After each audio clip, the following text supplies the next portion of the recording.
Quand le matin rougit les célestes grisailles, d'Alcyne se leva la sainte majesté. Autant en fit Ulysse, abatteur de murailles. Le roi mena son hôte au conseil adopté par les Phéaciens auprès de leur marine. Sur la pierre luisante, ils s'assirent tous deux. Minerve, sous les traits du Céris d'Alcyne, ménageant le retour de son héros fameux, parcourait la cité, des centres à la côte, et décochait ces mots à chaque citoyen. « Allons, chefs et régents du sol phéacien, courez vers l'agora pour apprendre quel hôte du sage Alcinos habite le palais en réchappé de l'onde. Ô Dieu, il est semblable !» Elle excitait ainsi la foule malléable. L'enceinte et les gradins se bondent, sans délai, de curieux. Chacun du brave Laërtide admire le maintien. Pallas avait semé sur sa tête et son buste une grâce splendide et lui prêtait un corps plus grand, plus animé, pour que des habitants il devint le délice, s'annonça redoutable, enfin sortit vainqueur des luttes qui bientôt éprouveraient Ulysse. Lorsque les arrivants eurent pris place en chœur, Alcyne, comme il suit, harangua l'assemblée. « Oyez, princes et chefs des Phéaces cantons, notre bouche dira ce que nous méditons. Errant, cet inconnu sous mon toit vint d'emblée des pays de l'aurore ou de ceux du couchant. Or de le reconduire, il nous prie, il nous presse. Eh bien, selon l'usage, obligeons sa détresse, car jamais pérégrin de mon seuil approchant n'eut longtemps à gémir après sa départie. Lançons un bateau vierge au creux des flots divins, et dans la fine fleur d'une équipe hardie, qu'on choisisse du coup 52 marins. Liez vite à leurs bancs les rames impulsives, et revenez tantôt préparer un repas dans mon brillant logis. Vous serez mes convives. Ce sont nos jeunes gens que je pousse là-bas, mais vous, roi porte-sceptre, avec moi que l'on rentre au palais pour fêter l'étranger dignement. Que nul ne me refuse, et mandez le doux chantre Démodocus. Un dieu lui donna hautement l'art de nous enchanter, quand à sa verve il cède.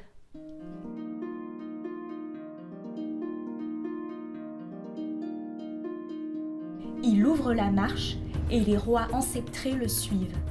Un héros court au céleste à aide. 52 garçons, matelots préférés, partent obéissants vers la plage écumeuse. Arrivés au vaisseau sur le sable dormant, ils lancent à la mer sa carène poisseuse, établissent le mât, la toile du gréement, et dans leur cuir d'attache emboîtent bien les rames. Ensuite, déroulant la voilure au blanc pli, ils vont mouiller au plein des murmurantes lames. Tous gagnent le palais, ses devoirs accomplis. De monde regorgé cours, salons et portiques. Jeunes gens et vieillards y circulaient, ravis. Alcinos, pour eux, abat 12 brebis, 8 porcs à la dent blanche et 2 taureaux rustiques. On les dépouille, on dresse un festin amical. Le héros vient, guidant le chanteur clarissime. La muse, en le comblant, le traita bien et mal. Elle éteignit ses yeux, mais fit sa voix sublime. Pontonos lui roule un siège au clou d'argent parmi les invités contre une ample colonne. Il pend son luth sonore au-dessus de ce trône et lui montre comment on va le dégageant. Puis, sur un fin trépied, il place une corbeille et le flacon vineux pour qu'ils boivent à loisir. Alors, des mets servis, chacun de se saisir.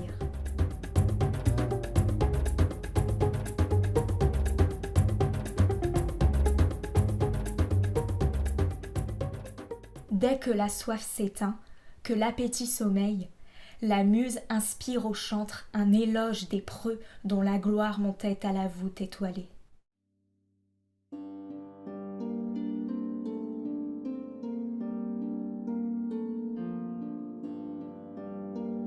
C'était le choc d'Ulysse et du fils de Pélée échangeant, au banquet en pompe offert aux dieux, de virulents propos.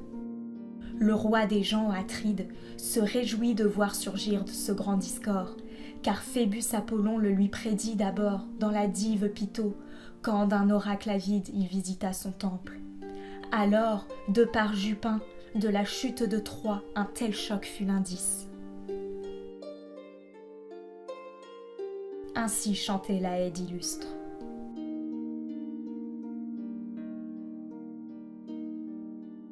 Mais Ulysse, prenant d'un doigt nerveux son grand manteau pourprin, le tirait sur son front, couvrait son beau visage, de peur qu'on aperçût ses yeux se fondre en eau. Lorsque l'adroit chanteur arrêtait son ramage, il cessait de pleurer, et baissant le manteau, épanchait pour les dieux sa coupe auriculée. Mais s'il recommençait, si les chefs de séants redemandaient ses vers qu'ils écoutaient béants, Ulysse encore geignait, la face revoilée.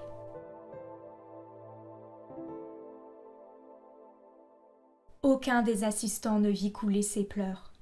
Le seul Alcinous, assis près de sa table, l'entendit exhaler maints soupirs lamentables. Aussitôt, secouant son peuple de rameurs, « Oyez, princes et chefs des provinces de chair, nous voilà satisfaits, et du repas joyeux et du luth, compagnons de toute bonne chère.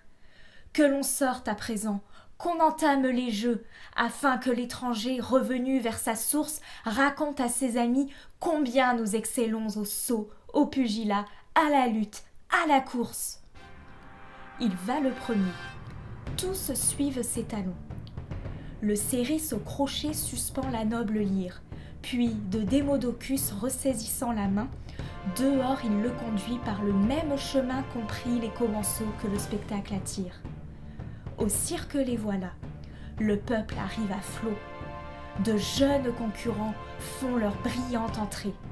Premièrement, Acrone, Ossial, Élatrée, et Naute, Prymne, Éretme, avec Anchialos. De plus, Prore, Tone, Pontée, Anabésine, Amphiale qu'engendra Paulin Tectonides, Euryalos pareil à l'homicide Arès, Nobolide primant par sa taille et sa mine tous les Phéaques, sauf le beau Laodamas. Enfin, d'Alcinos l'éclatante lignée, Laodamas, Ali et le fier Clitoné. Par une course à fond commencent les ébats. La piste au loin s'allonge. Ensemble, des carcères tous se volent, soulevant la poudre du terrain. Clitoné aisément passe les plus célères. Autant mule au labour devance un saut-au-rein, autant lorsqu'il rebrousse, il gagne d'intervalle. À l'âpre lutte ensuite, on les voit bataillant. Euryale s'y montre en tout le plus vaillant. Le prix du saut échoua à l'alerte Amphiale. Sans émule, Élatrée au disque resplendit. Au ceste et triomphant le princier Laodame.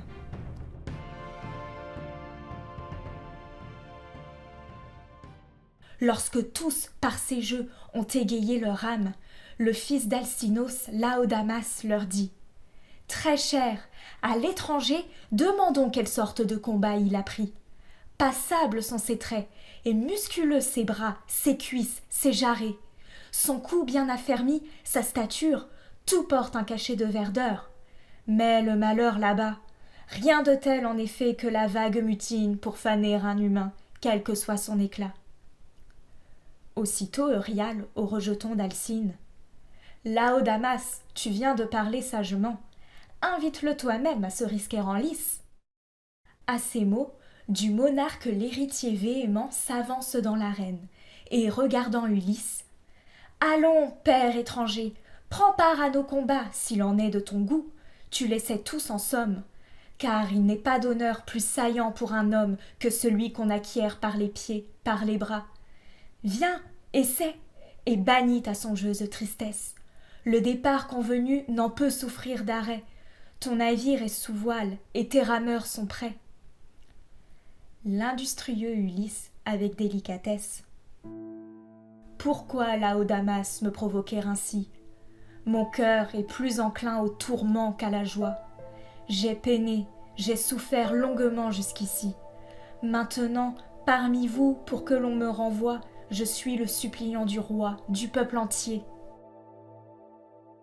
Euryale en retour l'injuriant en face. « Hôte, je ne t'égale aux citoyens de race qui pratiquent des jeux l'universel métier, mais au vieux loup de mer notant de sa dunette, en féroce patron d'un bateau commerçant la marchandise entrée, et ne s'intéressant qu'à ses gains frauduleux. Tu n'es pas un athlète. » Ulysse lui répond, le mirant de travers. « Fils, ta langue a péché, tu parais sans cervelle. Les dieux n'accordent pas à tous ces dons si chers, la beauté, le bon sens, l'éloquence formelle. D'un physique élégant celui-ci manquera, mais un verbe divin l'embellit. Sa présence sourit à tous les yeux. Il parle avec prudence, d'un ton modeste et doux, domine l'agora. Quand il sort, comme un dieu le révère la foule. Cet autre d'un céleste est le vivant portrait. Pourtant, de ses discours, la grâce ne découle. Ainsi, toi, quel beau corps! Zeus même ne saurait parfaire ses contours. Mais ta tête est frivole. Tu viens de soulever par tes mots incongrus le courroux dans mon sein. Non, malgré ta parole, je ne suis pas impropre au combat. J'y parus certes l'un des premiers, quand j'étais jeune et leste.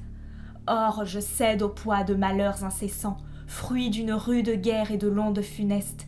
Mais quels que soient mes maux, pour lutter je descends. Tu m'as mordu le cœur, il renaît indomptable. » Et soudain de bondir, sans quitter son manteau, et de prendre un palais plus grand, plus formidable que celui dont ce peuple usait sur le préau.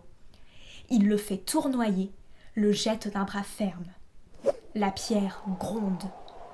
Au bruit qu'elle fait dans son vol, tous les Phéaciens se courbent vers le sol, eux, les marins altiers. Par-delà chaque terme, le disque pesant tombe. Athénée, s'avançant sous un visage humain, dit, en marquant sa place: « Ami, même un aveugle indiquerait la trace sans effort. Elle va toutes les dépassant, au lieu de s'y confondre. Ah, ta palme est certaine, loin de te distancer, aucun n'atteindra là. » Le patient Ulysse, à ces mots, jubila, heureux de rencontrer un appui dans l'arène. Aussi déclama-t-il d'une plus fière voix: « Jeunes gens, doublez donc ma pierre. Tout à l'heure, je vais en lancer une aussi bonne, ou meilleure, que celui d'entre vous qui cherche des exploits, puisqu'on m'a courroucé, vienne, avec moi s'escrime au poing, à bras le corps, ou des pieds. Je me bats avec tout chérien.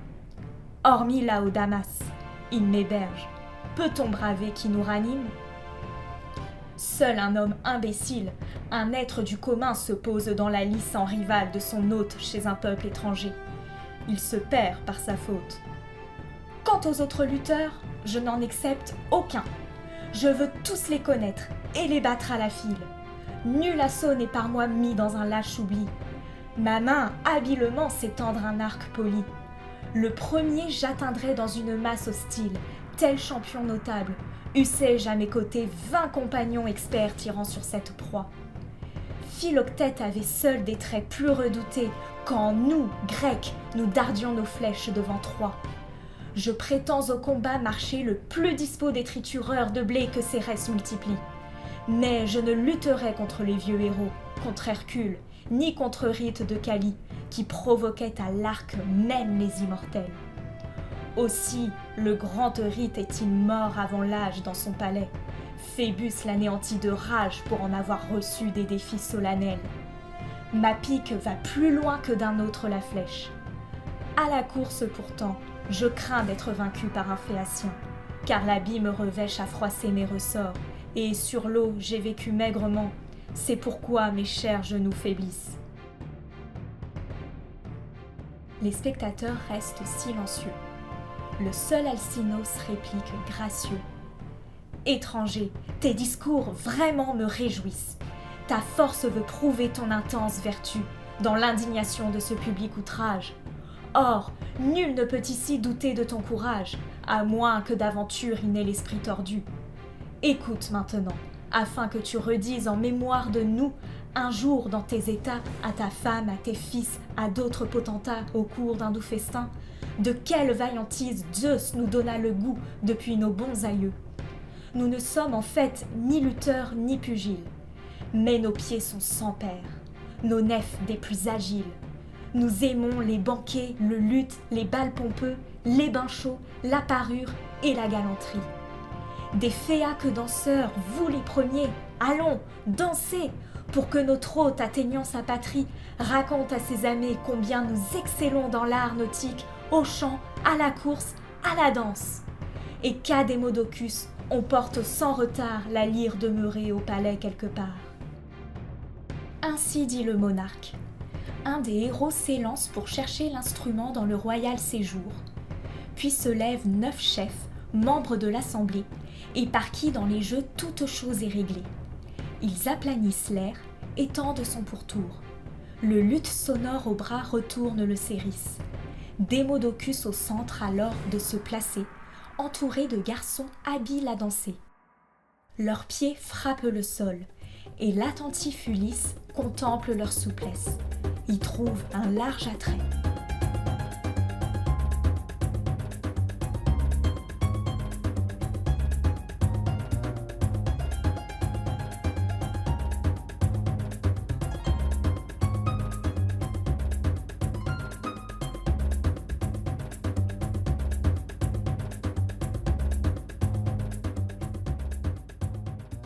La Haide, cependant, sur sa lyre modèle, dit les amours de Mars et de Vénus la belle. Il s'était chez Vulcain vu d'abord en secret. Mars fit d'amples cadeaux et pollua la couche du céleste ouvrier. Mais bientôt, le soleil surprit les deux amants, prévint l'époux farouche. Vulcain, à l'exposé du crime non pareil, courut vers ses fourneaux, ruminant sa vengeance. Sur une enclume énorme, il façonna des raies inextricables, drues, d'entière résistance.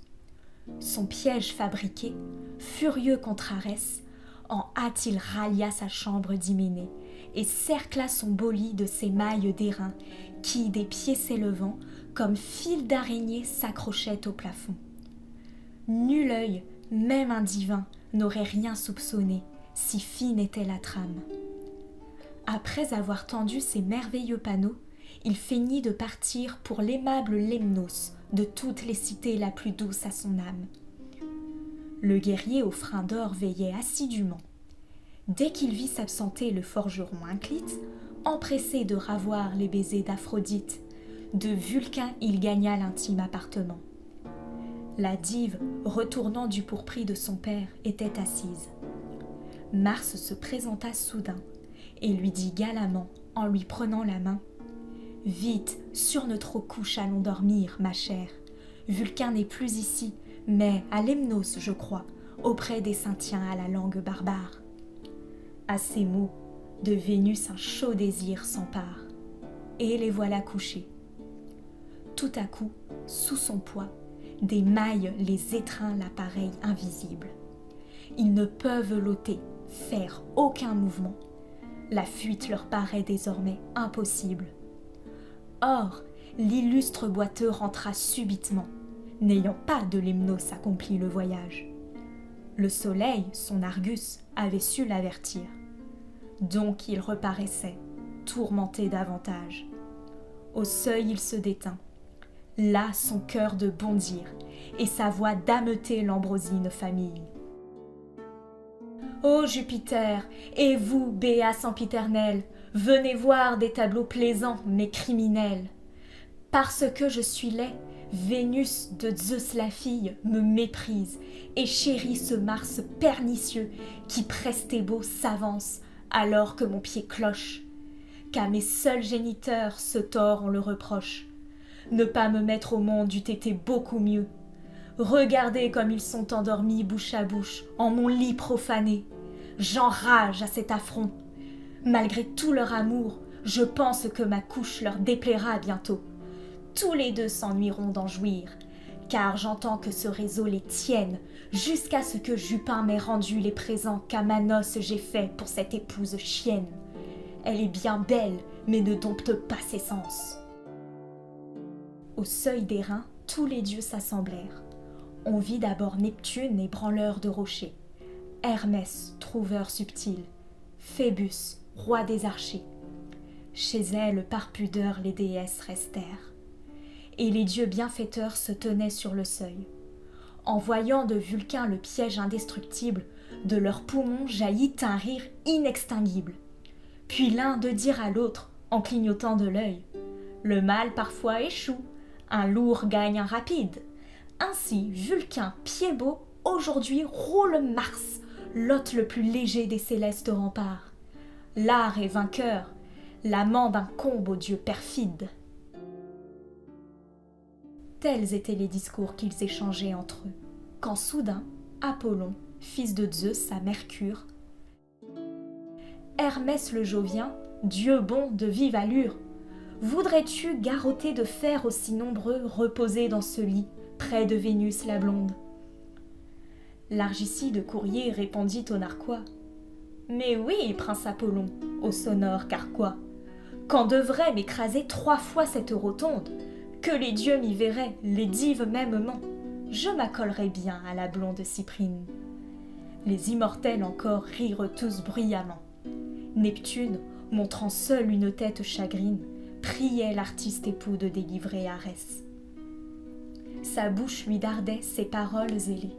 « Romps ces fils, par ma foi, les sommes stipulées, comme il s'y est entre dieux, te défrayeront après. » Le clopinant célèbre, à ce pressant langage, « N'exige pas cela, Neptune, aux chocs affreux.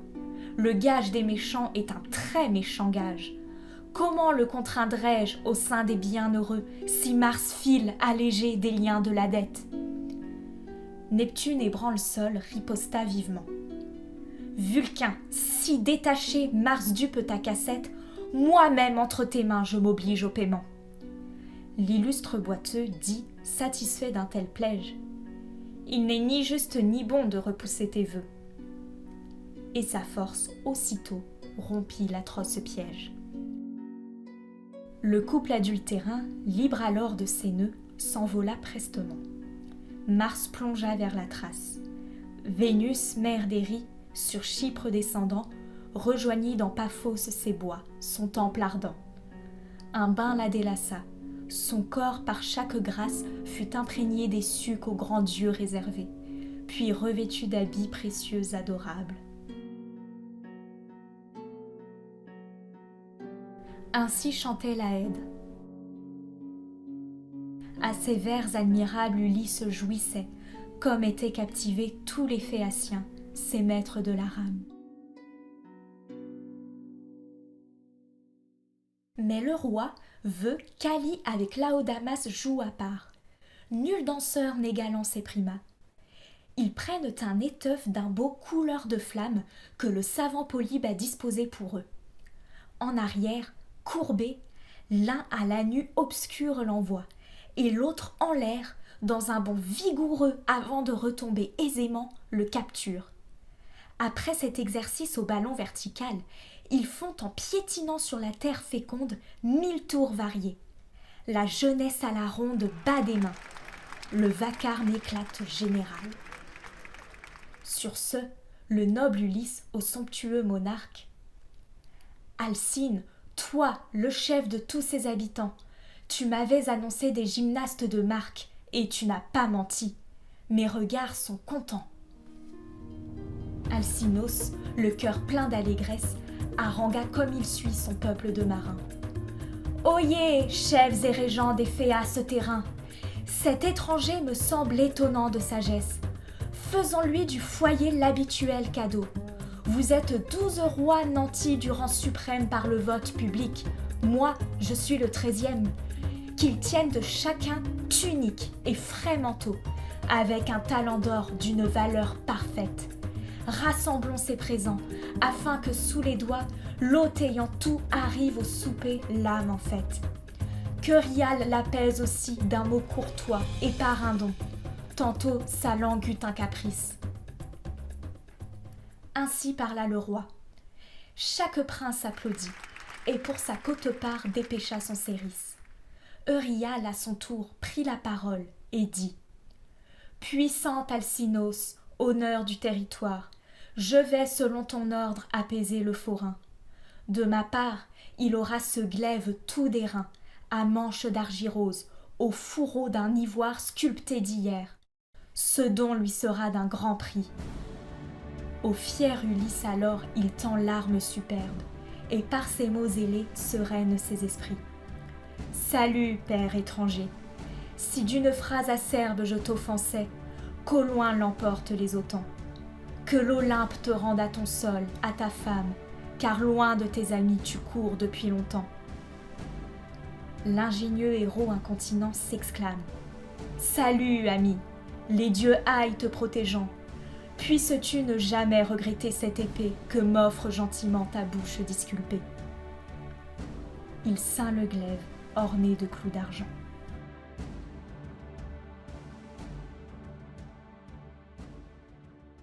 Le soleil se couchait. Vinrent les dons splendides. Tout Céris au palais transporta son fardeau. Là, du couple royal, les 3 fils intrépides aux doux pieds maternels mirent l'épais monceau. Alcinous rentra, flanqué de son escorte qui s'assit au fauteuil bordant l'intérieur. De suite, il entretint arrêté de la sorte. Ça, femme, apporte-moi ton coffre le meilleur. Place-y manteau propre et moelleuse tunique. Puis fais tiédir de l'eau dans un vase d'airain, afin que l'étranger, voyant après son bain des présents qu'on lui sert l'attirail magnifique, goûte mieux le festin, les chants mélodieux. Moi, je l'enrichirai d'un précieux calice d'or pur, pour que chez lui toujours il me bénisse, en buvant à Cronide ainsi qu'aux autres dieux. Arrêté commande à ses servantes d'avancer au foyer un immense bassin. Et le vase empli d'eau sur les braises ardentes va, cerné d'atillons qu'allume le essaim. La flamme autour s'élève, et l'onde à point bouillonne. Arrêté cependant rapporte à l'étranger un beau coffre, où sa main s'empresse de ranger l'or et les fins tissus que chaque roi lui donne. Elle-même y dépose et tunique et manteau, puis darde aux voyageurs cette phrase empennée. Visite le couvercle et l'astreint d'un cordeau, de façon qu'au parcours de la nef goudronnée, pendant ton doux sommeil, rien ne te soit soustrait. Prévenu, le guerrier à science multiple ajuste le couvercle et le clôt d'un nœud triple dont l'habile Circé lui donna le secret. Bientôt de se baigner, l'intendante le prie.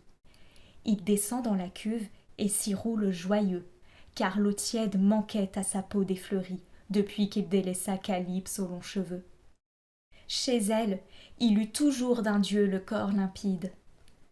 Après qu'il fut lavé, bien parfumé d'onguents, vêtu d'un blanchiton, d'une pourpre chlamyde, le preux marcha du bain aux convives fringants. Brillante des attraits de sa beauté céleste, Nausicaa, debout sur le seuil carrelé, d'Ulysse contemplait la splendeur manifeste, et le flatta soudain de ce langage ailé. Adieu, cher voyageur, rentré dans ta patrie, daigne penser à moi qui préservais tes jours. Ulysse répondit, homme de bon discours. Douce Nausicaa, d'Alcine enfant chéri, que si j'obtiens de Zeus, l'époux tonnant d'Érée, la faveur de revoir mon sol et ma famille, ainsi qu'une déesse au loin, je te prierai toujours, car je te dois la vie, ô jeune fille. Il prit un siège auprès du souverain. Déjà couraient les plats, le vin mêlé d'eau claire. Un héros amena le chantre populaire d'Hémodoque. Au milieu des commensaux en train et contre un haut pilier, il l'assit à sa place. Ulysse alors de dire aux Céris, avec tact, après avoir coupé, sur le dos presque intact d'un porc aux blanches dents, une tranche fort grasse: « Héros, prends cette chair et que Démodocus la mange. Quoiqu'en deuil, j'honorerais sa lyre. Hommages et respects aux Aèdes sont dus par tout homme ici-bas. La muse les inspire, la muse aima toujours le peuple des chanteurs. » Le Céris attentif mit la viande à portée de la Haide. Gaiement elle fut acceptée, et sur les mets servis tombèrent les soupeurs. Quand on eut apaisé la soif et la fringale, au chantre harmonieux Ulysse ainsi parla. Démodocus, ta gloire est pour moi sans égale. Apollon ou la muse à coup sûr te styla. Tu peins le sort des Grecs d'une façon notoire, leurs fatigues, leurs maux, leurs tenaces exploits. Ton œil en fut témoin, où l'on t'en fit l'histoire. Mais change de sujet. Dis ce cheval de bois qu'Épéus construisit à l'aide de Minerve, et qu'Ulysse pardole pour détruire Ilion dans ses murs put guider plein d'un noir bataillon. Si tu sais nous conter ces choses-là de verve, je proclamerai, moi, désormais, en tout lieu, que Phébus t'a soufflé tes chansons palpitantes. La Haide préluda sous l'effluve d'un dieu. D'abord, il dit comment, ayant brûlé ses tentes, des Argiens s'enfuit le contingent naval. Mais d'autres Grecs, d'Ulysse escorte bénévole, restaient au sein de Troie, à l'abri du cheval par les mêmes Troyens traînés dans l'acropole. Il était là. Le peuple incertain et bruyant l'entourait. 3 avis partageaient l'affluence. Ou d'ouvrir, hache en main, ce colosse effrayant, ou de le rompre au roc du haut de l'emmener, ou de l'offrir aux dieux comme expiation. Ce 3e conseil eut réussite pleine, car le destin voulait que pérît Ilion dès qu'entrerait le monstre où l'élite achéenne siégeait, prête à semer la flamme et le trépas. Le chantre dit après les enfants de la Grèce quittant pour en finir leur caverne traîtresse. Il montra ses héros pillant tout sur leurs pas. Ulysse à Mars pareil, au toit de Déiphobe s'élance, accompagné du divin Ménélas, et brave 1000 morts auxquels le dérobe en assurant ses coups la fidèle Pallas. Voilà ce que chantait la Haide plein de charme. Mais Ulysse pleurait, tristement absorbé. Comme une jeune épouse arrose de ses larmes le corps d'un cher mari, sous ses remparts tombés pour défendre du joug son foyer et sa ville, elle étreint ce cadavre encore frémissant et gémit, éperdue. Or, de sa lance vile au bras et dans le dos, l'ennemi la blessant l'emmène en servitude et la voue aux misères. Sa face alors s'empreint d'un morne désespoir. Ulysse ainsi versait 1000 larmes amères. Mais nul des conviés ne le vit se douloir. Le seul Alcinos de sa table proxime l'entendit exhaler d'innombrables sanglots. Aussi, secouant son peuple maritime. Oyez, chefs et régents des Phéaces enclos, qu'à ces divins accords renonce Démodoque.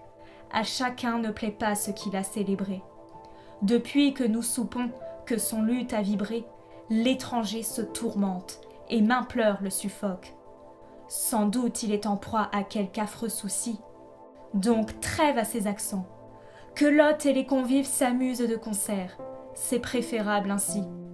Nous avons préparé départ et donative, le tout avec entrain pour le noble inconnu. L'hôte, le suppliant, devient un frère, même pour celui qui conserve un esprit ingénu. Toi, ne scelle donc pas, usant de stratagèmes, ce que je veux savoir. Parler franc vaudra mieux. Apprends-moi de quel nom ta mère, ton père et tes concitoyens te désignent chez eux. Nul parmi les humains d'infime ou haute sphère de nom n'est dépourvu dès qu'il est enfanté. Sa famille en donne un à chaque être viable. Enfin, dis-moi ton sol, ton peuple, ta cité, pour que te mène là ma flotte imperturbable. Les vaisseaux chériens n'ont pas de timonier, n'ont pas de gouvernail, comme les autres coqs. Mais ils vont devinant le but des nautonniers, et savent les pays, les ports sans équivoque. Voilés par l'air, la nue, ils croisent vivement l'abîme fluctueux, et leur vol émérite ne craint ni les dégâts, ni l'engloutissement. J'ai pourtant ouï dire autrefois à Nausite, mon père, que Neptune un jour nous punirait de reconduire sauf tous les gens de passage. Il disait que ce dieu dans l'abîme noierait un de nos forts bateaux revenant d'un voyage, puis sous un vaste mont cacherait nos remparts. Ainsi comptait l'ancien. Cette double infortune peut arriver ou non, comme voudra Neptune. Mais allons, réponds-moi. Dis bien tous les hasards que tu as courus, les lieux où te porta la chance, les hommes que tu vis et leurs murs florissants. Si c'étaient des gens durs, cruels, pleins d'arrogance, ou bien hospitaliers, aux dieux obéissants. Dis-nous pourquoi tes pleurs, ta détresse profonde au récit du destin des Grecs et d'Ilion. Les dieux ont décrété cette destruction afin qu'un chant vainqueur l'éternise en ce monde. T'aurait-on devant Troie aussi quelques parents, un doux gendre, un beau-père, allié qu'on estime après ceux de son sang, de sa lignée intime? Serait-ce un compagnon au commerce attirant, instructif? En effet, l'ami d'un savoir grand mérite autant d'amour qu'un frère légitime.